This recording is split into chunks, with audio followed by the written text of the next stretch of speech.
Hi, I'm Randy Altman with postPerspective. We're here on day 3 of NAB 2017. And to my right, I have Larry Thorpe from Canon, and he's celebrating his 50th NAB. Amazing. Amazing. And you've loved each and every year, right? All of them. I've never missed one.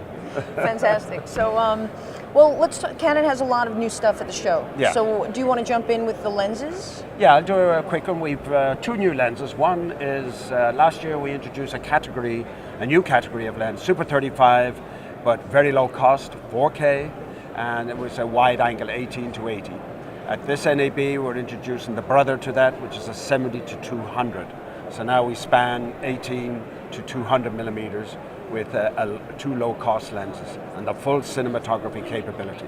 Okay. We're also introducing in the 2/3 inch domain for those who are experimenting on moving to 4K UHD. Yep. We're introducing a studio lens, a 6.5 millimeter 27 times zoom, and that's it in new lenses at this NAB. Okay. Some of the other stuff you were talking about, log.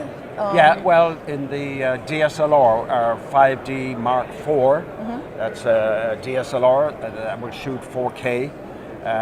People have been saying, you know, we are doing a lot of video, 4K, but we need a little more dynamic range. We'd like to integrate that DSLR with your Cinema EOS cameras.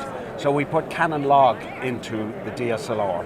So now we get our 12 stops of dynamic range, and this can integrate very nicely as a B or C camera into a shoot with Cinema EOS. Okay, and now you said that you have another camera, an 8 camera.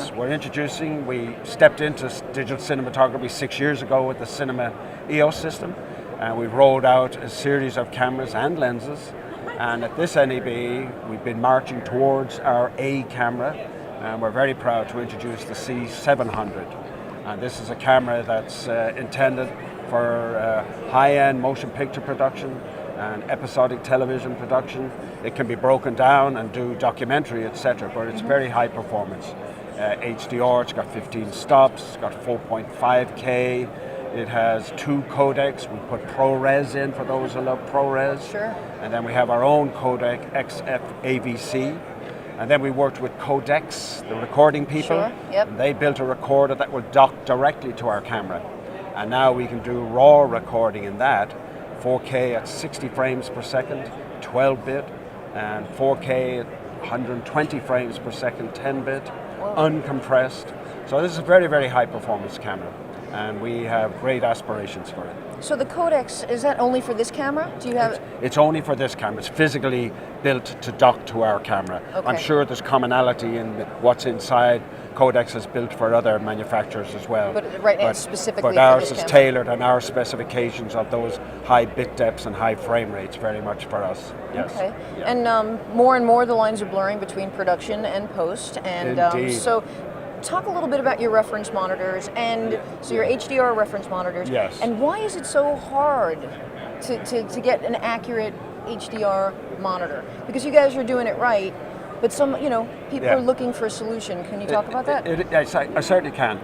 One interesting aspect of the approach we took was to talk about an on-set ecosystem. And by that I mean, as we developed our cameras and we were developing our reference displays, on-set displays, we had ACES in mind. We have worked very closely with the ACES people. And we've integrated into the cameras and the displays all of the ACES systemization. And we've made it very simple. With one cable, you can take a raw signal from our camera into our reference display. It will debair it, so you look at your 4K raw live while you're recording raw. And then you can do ACES grading on the monitor, right on the display itself. It has the ACES controls, or you can use an external. There are some manufacturers making external controllers. Now the HDR is challenging because HDR is increasing dynamic range up.